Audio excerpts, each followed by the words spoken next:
Hello everyone, this is Manish. Welcome back to our YouTube channel Corpus जुरिस।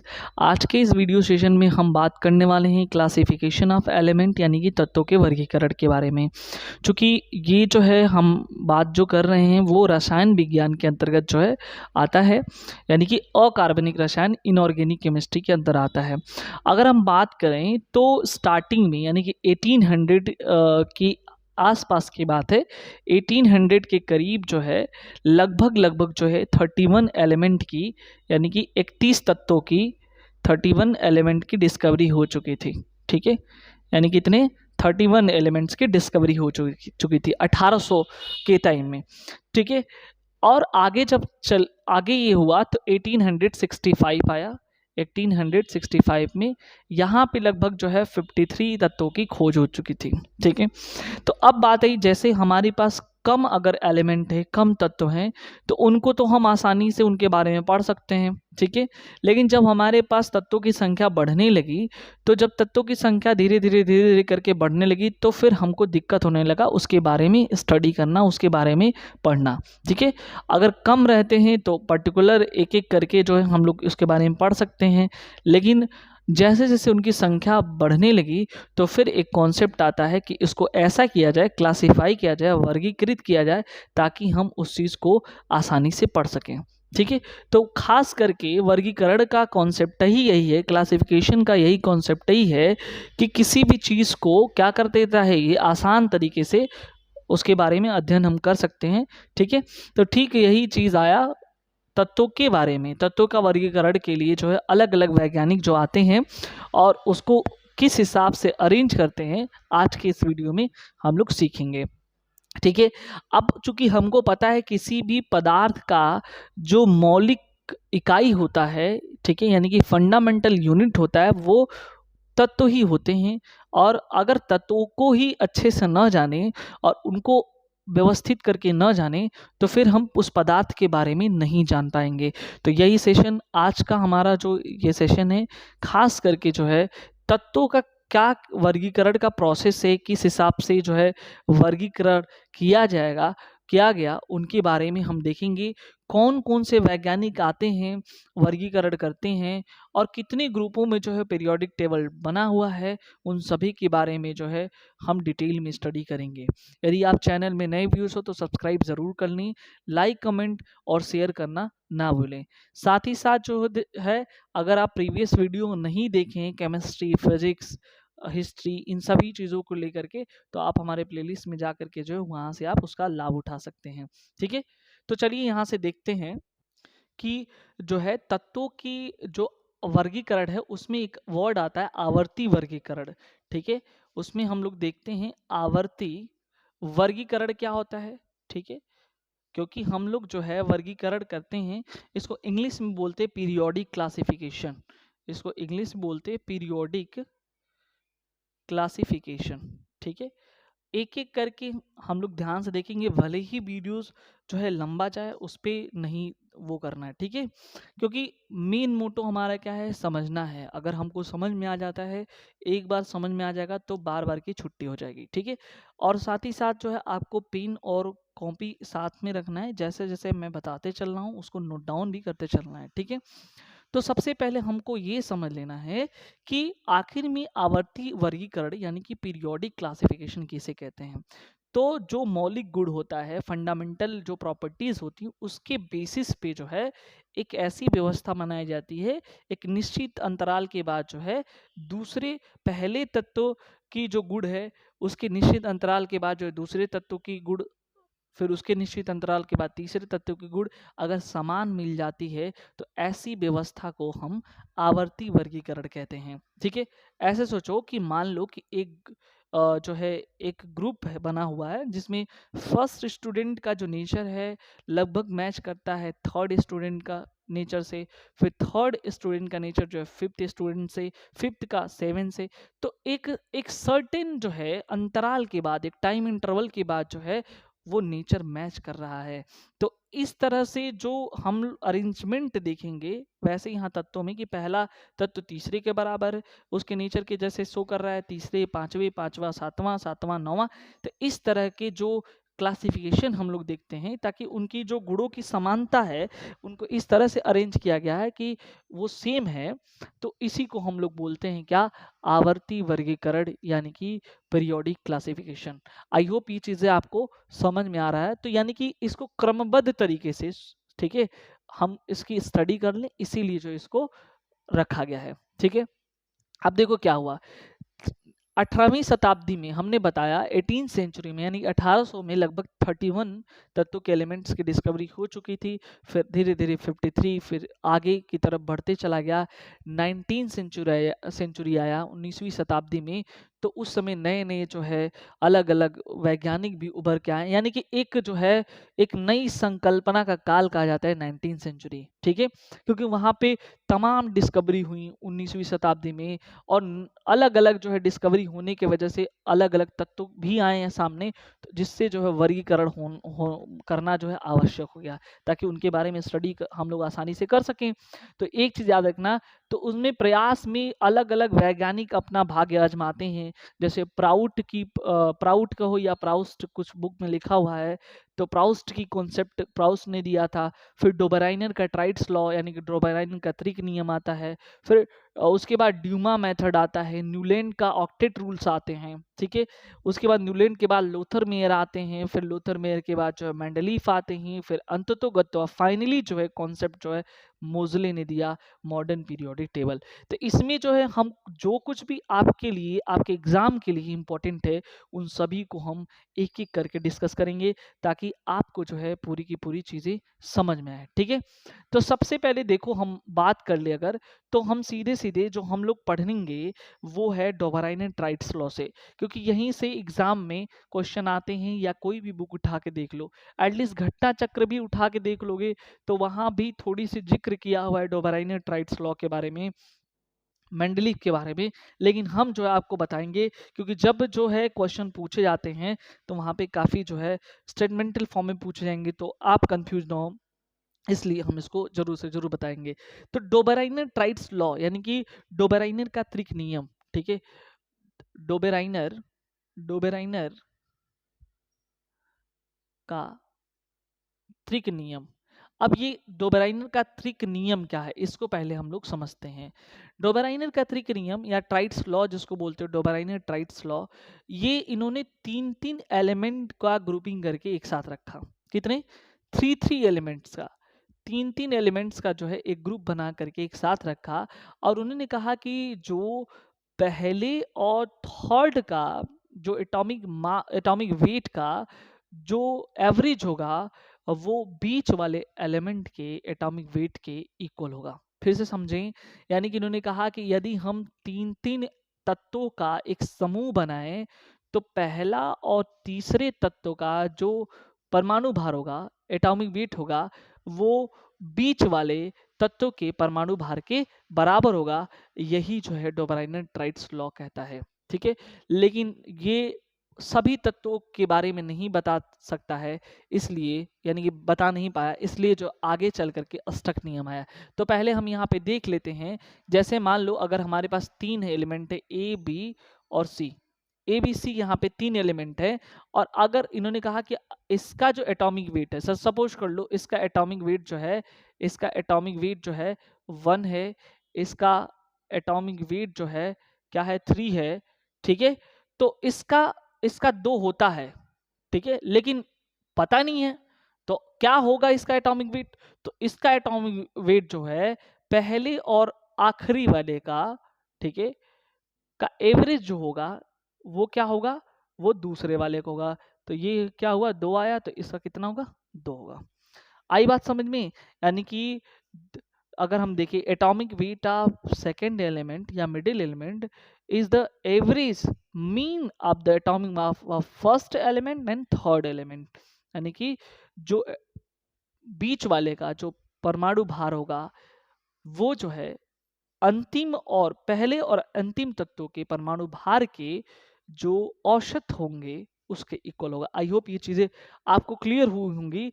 अब हम बात कर लेते हैं, जैसे ये चीज आया तो ये सब पे जो है लागू नहीं हो पाया।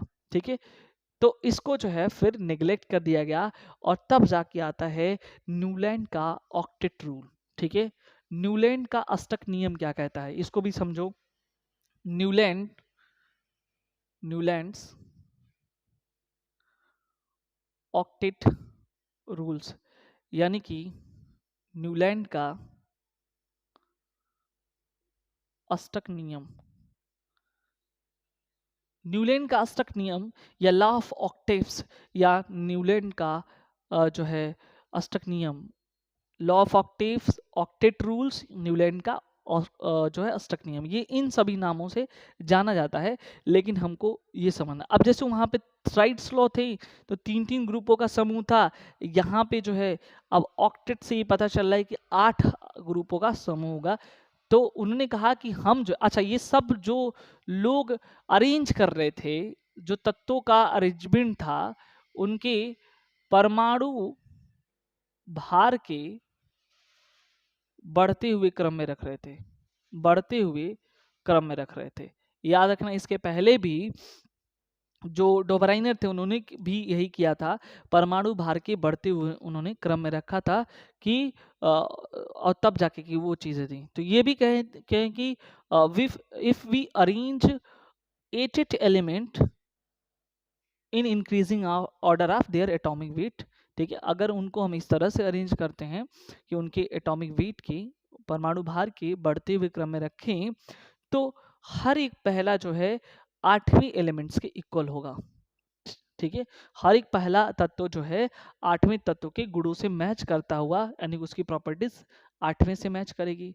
ठीक उसी तरह से जैसे किसी म्यूजिकल नोट्स में, ठीक है, जो सा आता है आखिरी के सा से मैच करता है, जैसे सा रे गा मा पा धा नी शा, तो पहला सा और आखिरी का सा मैच कर रहा है। ठीक है, जैसे हम देखते हैं यहाँ पे सा रे गा मा पा धा नी।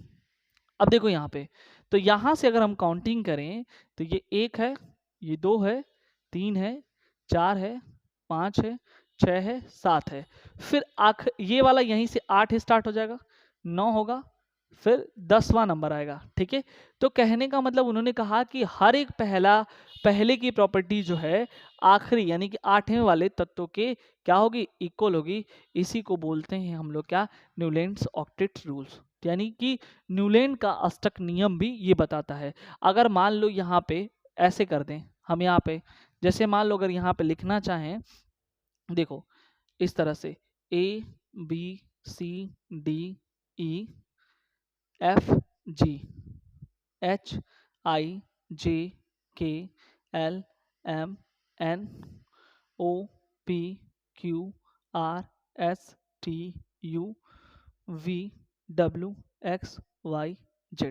ठीक है, इस तरह से हम लोग जो है हमने क्या किया, अल्फाबेट यहाँ सेट कर दिया।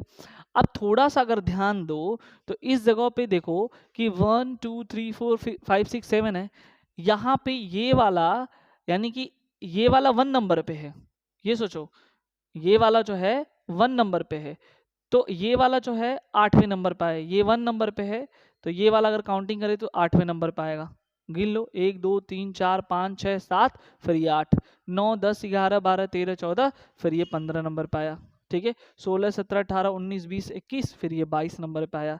ठीक है, तो इस तरह से देख रहे हो कि ये वाला जो ग्रुप है इनकी प्रॉपर्टीज एक जैसे हो जाएंगी, फिर इस वाले ग्रुप की प्रॉपर्टीज, क्योंकि जब यहां से हम काउंट करेंगे 1 2 3 4 5 6 7 8, तो ये 1 हो जाएगा और ये 8वां हो जाएगा। ठीक है, वैसे जब यहां से काउंटिंग करेंगे तो ये 1 हो जाएगा, ये 8वां हो जाएगा। इस तरह से हम लोगों ने पाया कि इसके अंदर ये इस पीरियड, इस वाले जो लाइन है, इस वाले लाइन में हर एक का जो है प्रॉपर्टीज सेम हो जाएगा। बस ABCD के जगह पे हम कोई एटम ले लेंगे, कोई तत्व ले लेंगे, जैसे हाइड्रोजन, हीलियम, लिथियम, बेरिलियम, यहीं पे ले लेते हैं। ठीक है, इसके जगह पे हम ले लेते हैं एलिमेंट को, तत्वों के जो है बढ़ते हुए क्रम में लेना था। ठीक है, तो यहाँ पे मान लो हमने हाइड्रोजन लिया, हीलियम लिया, lithium, beryllium, boron, carbon, nitrogen और ऑक्सीजन, तो इनके हिसाब से इनकी प्रॉपर्टी सेम हो गई कि पहले और 8वें एलिमेंट की यानी 8वें तत्व की गुण सेम होंगे।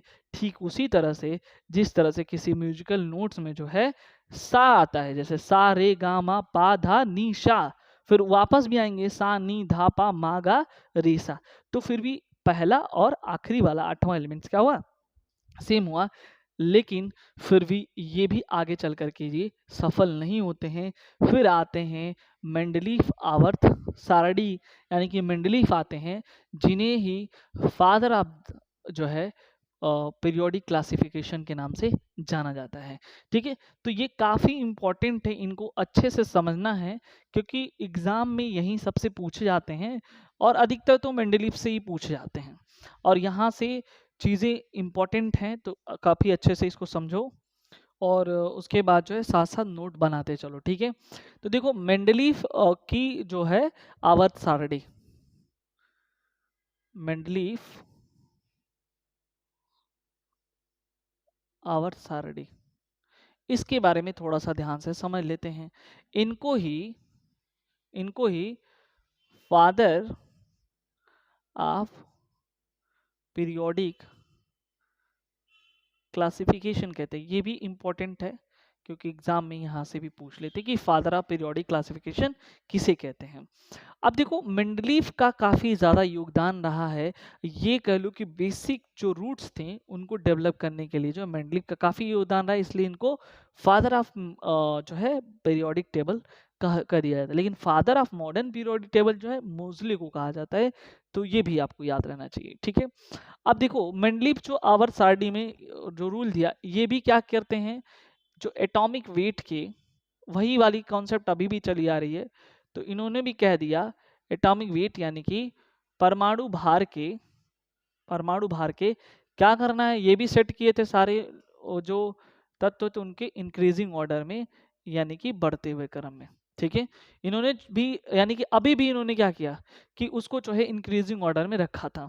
तो मेंडलीफ ने जो है 19 सेंचुरी के मध्य में जो है जो रूल दिया था, जैसे मेंडलीफ पीरियोडिक लॉ कहते हैं, वो ये कहता है the physical and chemical properties of an atom is equal the physical and chemical properties of an atom is the periodic function of their atomic masses. तत्वों के भौतिक तथा रासायनिक गुण उनके परमाणु भारों के आवर्ती फलन होते हैं। ये बात है जो हमको लर्न करने वाली बात ये है कि परमाणु भार के बढ़ते हुए क्रम में यहाँ पे उन्होंने रखा था।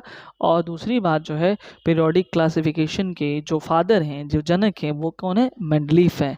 ठीक है, तो ये बिल्कुल हमको याद रखना है। ठीक है, अगर हम बात करें तो मेंडलीफ जो है, मेंडलीफ पीरियोडिक टेबल में जो है क्या क्या चीज़ें थी, तो उन्होंने जो है दो तरह की लाइन बनाई थी।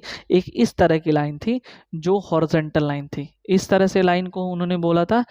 ठीक है, क्षैतिज रेखा, इसको बोला था क्षैतिज रेखा, जिसे हॉरिजॉन्टल लाइन बोलते हो, हॉरिजॉन्टल। ठीक है, लाइन। ठीक है, और उन्होंने जो है इस लाइन को, हॉरिजॉन्टल लाइन को जो है उन्होंने क्या कहा, इस तरह की रेखा को उन्होंने क्या कहा, आवर्त कहा। ठीक है, आवर्त यानी कि पीरियड कहा। ठीक है, और उसके बाद जो है उन्होंने एक और लाइन खींचा था जो इस तरह से लाइन था, ऊपर से नीचे तरफ, इस वाले लाइन को उन्होंने कहा वर्टिकल लाइन, वर्टिकल लाइन। ठीक है, यानी कि इस तरह के लाइन को उन्होंने क्या कहा, ऊर्ध्वाधर लाइन। ठीक है, वर्टिकल लाइन, ऊर्ध्वाधर रेखा, इसे क्या कहा उन्होंने, इसे जो है वर्ग कहा। ठीक है, यानी कि क्षैतिज रेखा को उन्होंने क्या कहा, आवर्त कहा, और जो ऊपर की तरफ, ऊपर से नीचे लाइन आ रही है वर्टिकल लाइन, उसे उन्होंने कहा वर्ग। तो टोटल जो है अगर आवर्त सारणी में देखा जाए तो उस समय जब मेंडलीफ का पीरियोडिक टेबल था तो टोटल कितने वर्ग थे, वर्ग की संख्या 9 थी। ठीक है, और आवर्त की संख्या कितनी थी, 7 थी। तो ये भी हमको याद करना है। ठीक है, अब आवर्त कितने थे, आवर्त की संख्या यानी कि जो पीरियड्स थी, हॉरिजॉन्टल लाइन थी, वो कितनी थी, 7 थी। और जो वर्टिकल लाइन थी, ऊपर से नीचे वाली लाइन को, वो उस समय कितनी थी, उस समय जो है 9 थी। ठीक है, हॉरिजॉन्टल लाइन 7, वर्टिकल लाइन 9। उस समय तत्वों की संख्या यानी जिस तत्व, यानी कि उस समय कितने नोन तत्व थे, जान मतलब कितने तत्वों की डिस्कवरी हो चुकी थी, तो लगभग जो है 63 एलिमेंट की डिस्कवरी हुई थी और उसी समय जो है ये सारी चीज़ों के बारे में बताया। लेकिन आवत सारणी मंडलीक की आगे चल करके फेल हो गई। क्या क्या कमियां थी उसको हम डिस्कस करेंगे, पहले इनको गुणों के बारे में हम जान लेते हैं। तो आवत सारणी की सबसे यानी कि पहले तो इन्होंने सेट करने के लिए बता दिया। इन्होंने उस समय जो है क्या किया था, नए तत्वों की भविष्यवाणी के लिए भविष्यवाणी की थी। ठीक है, उसके बाद जो है उन्होंने क्या किया था कि जैसे जिनकी संयोजकता सेम थी उनको एक ही ग्रुप में वो रख दिए थे। उसके बाद तत्वों के जो यौगिक हैं उसके उसके नेचर के बारे में इन्होंने काफ़ी ज़्यादा जानकारी दी थी और बीच-बीच में इन्होंने जगह भी छोड़ रखा था। जैसे मान लो कि किसी प्रॉपर्टी सेम है तो उससे रिलेटेड कोई एलिमेंट आया तो उसको उस जगह पे हम ले जाकर रख देंगे। तो ये बहुत सारी अच्छाइयाँ थी मेंडलीव की, लेकिन पता है आगे चल करके अच्छा सबको पता है कि अगर किसी की अच्छाई रहती है तो फिर बुराई रहती है। तो फिर नेक्स्ट टाइम जो है इन्हीं बुराइयों को देख करके जो है फिर अगला वाला सुधार कर देते हैं। ठीक है, और वो फाइनली मोज़ले को जाता है। अब हम बात कर लेते हैं इनके कुछ जो दोस्त थे, ठीक है, यानी कि गुणों के बारे में हम लोगों ने डिस्कस किया है। अब इनकी क्या कमियां थी, क्या डिमेरिट्स थे उसके बारे में। सबसे पहली बात ये थी कि हाइड्रोजन का कोई प्लेस ही नहीं था इनके में, यानी कि जो हाइड्रोजन था उसका कोई एग्जैक्ट प्लेस नहीं था। ठीक है, यानी कि एग्जैक्ट प्लेस का मतलब ये है कि हाइड्रोजन का जो प्लेस है वो विवादास्पद था।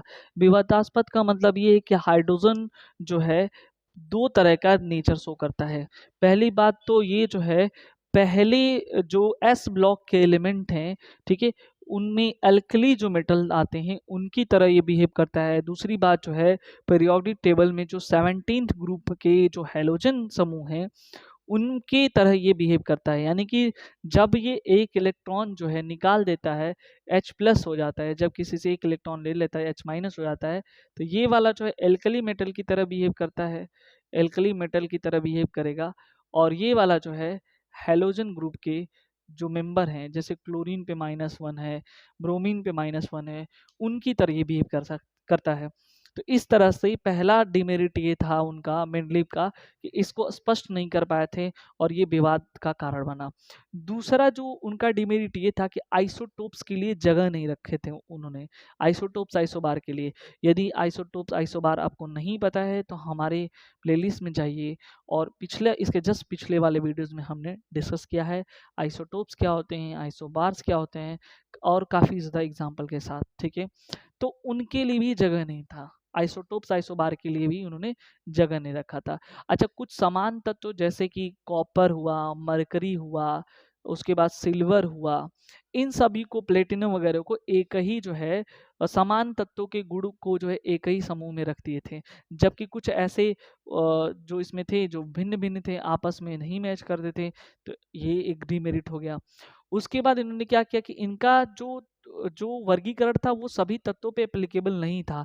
आगे जैसे डिस्कवरी तत्वों की होने लगे तो फिर सब पे जो है ये मतलब ये नहीं था, एप्लीकेबल नहीं था। उसके बाद अगर बात करें जो दुर्लभ मृदा तत्व होते हैं, ठीक है, तो उन पे जो है उनको जो है थर्ड ए में रख दिए थे। ठीक है, एक ही साथ सबको रख दिए थे। अच्छा, मेंडलीव के आवर्त सारणी में धातु और अधातु यानी कि मेटल और नॉन मेटल का कोई जो है विभाजन नहीं था, यानी कि मेटल को अलग रखना चाहिए था, नॉन मेटल को अलग रखना चाहिए था, नहीं था। तो ये सब कमियां थी। ठीक है, कमियां कौन सी थी, हाइड्रोजन का प्लेस जो है कंफ्यूजन में था। दूसरी बात आइसोटोप्स आइसोबार के लिए कोई एग्जैक्ट प्लेसेस नहीं थे। उसके बाद ये 63 के आगे जैसे एलिमेंट बढ़ने लगे उस पे एप्लीकेबल नहीं था सभी तत्वों पे। कुछ तत्वों को जो है जिनकी प्रॉपर्टी सेम नहीं है, अलग अलग दिख रही थी, उनको भी एक समान एक जगहों पे रख दिए थे। उसके बाद जो है 5th नंबर पर उन्होंने कहा जो मेटल और नॉन मेटल है उनके बीच डिस्टिंग्विश नहीं किए थे, यानी कि जो है धातुओं और अधातुओं को जो एक साथ जो एक ही में रख दिए थे। इस तरह से जो है मेंडलीव पीरियोडिक टेबल का जो है अंत होता है। अंत का मतलब ये नहीं कि हम इसको जो है ख़त्म कर दिए। जब जो मॉडर्न पीरियोडिक टेबल आता है, आधुनिक आवर्त सारणी का नियम आता है मोज़ले के द्वारा, तो इन्हीं की चीज़ों को सुधार करके जो है फिर वो आगे की तरफ चले जाते हैं। यानी कि थोड़ी सी अमाउंट इन्होंने गलती कर दिया था, वो अमाउंट कौन था हम दिखाते हैं यहाँ पे। मॉडर्न पीरियोडिक टेबल में उन्होंने बस जो है मोज़ले जब आते हैं तो मात्र जो है परमाणु भार के जगह पे जो है, ठीक है, परमाणु क्रमांक कर दिया जाता है उनके द्वारा, परमाणु क्रमांक, ठीक है। और इतने से ही जो है ये इंक्रीजिंग ऑर्डर तो रहेगा ही रहेगा, परमाणु क्रमांक की बढ़ते हुए क्रम में, यानी कि यहाँ पे मास मास की जगह पे जो है एटॉमिक नंबर कर दिया जाता है, ठीक है।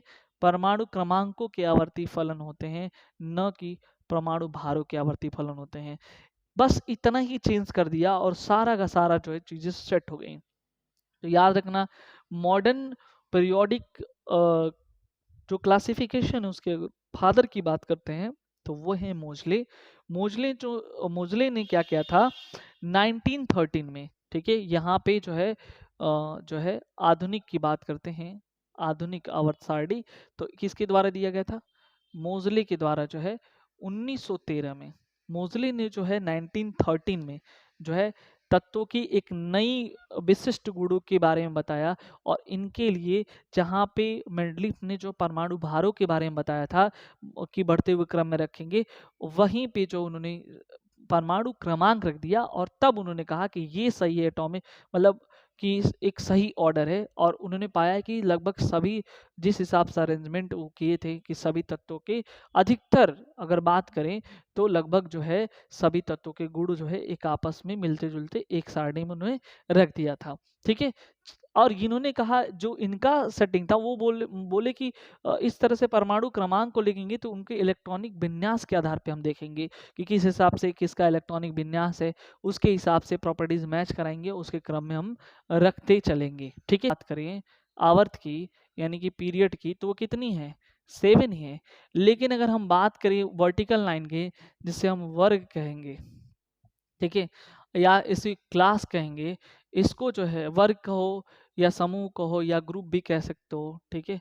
तो किस समूह में, तो ये 18 वर्गों में इसको डिवाइड कर दिए, ठीक है। वहां पे कितना था, 9 वर्ग था। अब ये क्या किए, ऊपर से जो वर्टिकल लाइन थी उसमें 18 वर्गों में उन्होंने डिवाइड किए। प्रत्येक जो आवर्त है उसके सदस्य को जो उन्होंने क्या किया, मेटल, मतलब ऐसा सोचो उन्होंने क्या किया, देखो ऐसे करके, ठीक है। ये देखो ये वाला हिस्सा, ठीक है, मैं एक जस्ट रफ डायग्राम बना रहा हूं, ठीक है। उसके बाद जो है ये नीचे, ये इसमें ऐसे ये सब रहेंगे, ठीक है। यहाँ पे जो है 3 से लेकर के 12 तक रहेंगे और ये जो है 13 से लेकर के 18 तक रहेंगे और उसके बाद यहाँ नीचे रहेंगे 2, ठीक है। इस तरह से यहाँ पे हम देखते हैं 2 नीचे की तरफ, ठीक है, ठीक है। तो ये वाला जो ऊपर वाला यानी 1 2 यहाँ पर रहेगा, ये वाला जो तत्व है ना, यस ब्लॉक एलिमेंट है, ठीक है। ये डी ब्लॉक एलिमेंट है और ये पी ब्लॉक एलिमेंट है और इसके जस्ट नीचे जो है ये एफ ब्लॉक एलिमेंट है, ठीक है। तो एस पी डी एफ इन्होंने क्या किया, ब्लॉकेज में डिवाइड कर दिया। और यहाँ पे जो है देखो ये वाला 13, ये 14 15 16 17 18, 13 14 15 13 14 15 16 17 18, इस तरह से 13 से लेकर के 18 तक के जो समूह वाले ग्रुप हैं, यानी कि अब उन्होंने क्या किया, ये 1 से लेके 18, तो 18 वर्गों में डिवाइड कर दिया। और जो ये वाली लाइन जा रही है, पहला दूसरा तीसरा चौथा पांचवा छठवां, टोटल कितने, ये वाले 7 हैं और ऊपर वाले कितने, 18 हैं। तो उन्होंने क्या किया, आवर्तों की संख्या तो 7 रहने ही दिया जो मैंडिक्स रखे थे, बाकी की जो उन्होंने जो वर्टिकल लाइन डिवाइड किया था जिसमें 9 वर्गों में विभाजित किया था, ये जो है 18 वर्गों में विभाजित कर देते हैं, ठीक है। तो इस तरह से ये इनमें मेजर ड्राफ्टिंग चेंजेज आया और क्या क्या करते हैं, ये अधिकतर इलेक्ट्रॉनिक कॉन्फ़िगरेशन पे जोड़ देते हैं, ठीक है, याद रखना। अगर हम बात करें इनकी कुछ अच्छाइयों के बारे में, ठीक है, ठीक है। अब देखो यहाँ पे इस वाले में जो ये वाला है ना, इसमें ये कैसे हैं, मेटल वाले हैं, मेटल वाले हैं। ठीक है। ये वाला अधिकतर जो है नॉन मेटल और मेटलाइट्स के ग्रुप हैं।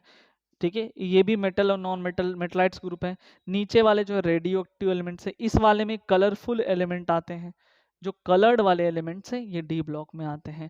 इस तरह से जो है इन्होंने इसको डिवाइड कर दिया कौन कौन से। अभी इसमें से हम कुछ इंपॉर्टेंट जो है क्वेश्चन को देखेंगे और क्या क्या है। तो अगर हम बात करें अब तक हमारे पास जो नोन एलिमेंटों की संख्या है, ज्ञात तत्वों की संख्या अगर आता है क्वेश्चन में, तो कितने हैं, 118 तत्व हैं। 118 तत्व जो है अभी तक हमको पता है, जिनमें से 118 तत्वों में जो है जो नेचुरल तत्व हैं वो 92 है। आई थिंक 92 या 98। ठीक है। कितने हैं, यानी कि ये जो है नेचुरल एलिमेंट है। 98 जो है नेचुरल एलिमेंट है। ठीक है। और अगर बात करते हैं जो वो नॉन मेटल की अधातुओं की संख्या जो है कितनी है, 27। ये नहीं पूछता है। सबसे हल्का तत्व कौन सा है, हाइड्रोजन है। सबसे भारी तत्व कौन सा है, ऑस्मियम है। इस बात को ध्यान से देखना है। सबसे हल्का तत्व कौन सा है, जो है हाइड्रोजन है। सबसे भारी तत्व ऑस्मियम है। ठीक है। और उसके बाद जो है उसके हम बात करते हैं तो अधातुओं की बात करते हैं तो द्रव जो है ब्रोमीन, जो रूम टेम्परेचर पे लिक्विड स्टेट में पाई जाती हैं। ये सब कुछ बेसिक चीज़ें हैं, वो एग्जाम में नहीं आएंगे। तो इस तरह से हम लोगों ने देखा कि कैसे जो है इसका जो बेसिक कॉन्सेप्ट है क्लासिफिकेशन का, वो यहाँ पे है। आई होप ये चीज़ें आपको अच्छे से समझ में आया। ठीक है। मिलते हैं नेक्स्ट वीडियो में नेक्स्ट टॉपिक के साथ। Thank you so much.